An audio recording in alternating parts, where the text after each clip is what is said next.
Siyam, dalawa po. Iyan lang po. Ano ito na lamang?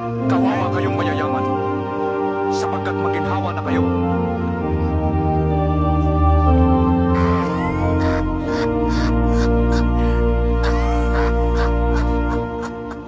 Ayaw niyang yumaman. Isa siyang baliw.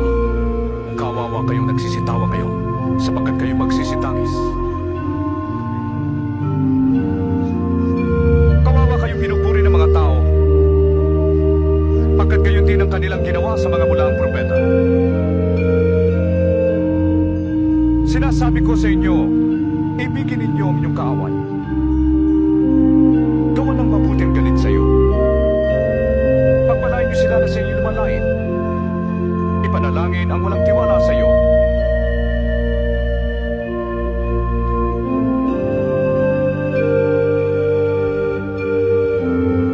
Pag sinampal ka sa isang pisngi, iharap pa rin ang kabila.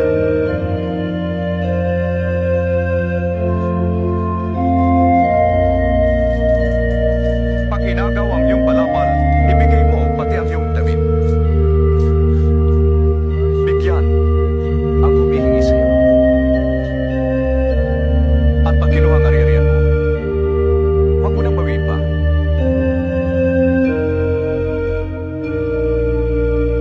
Gawin niyo ang ibig niyong gawin nila sa iyo.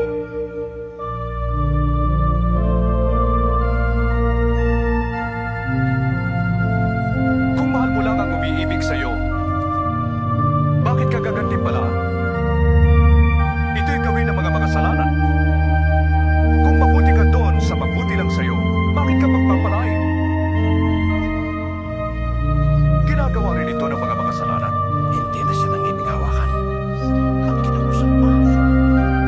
Nakasusukla.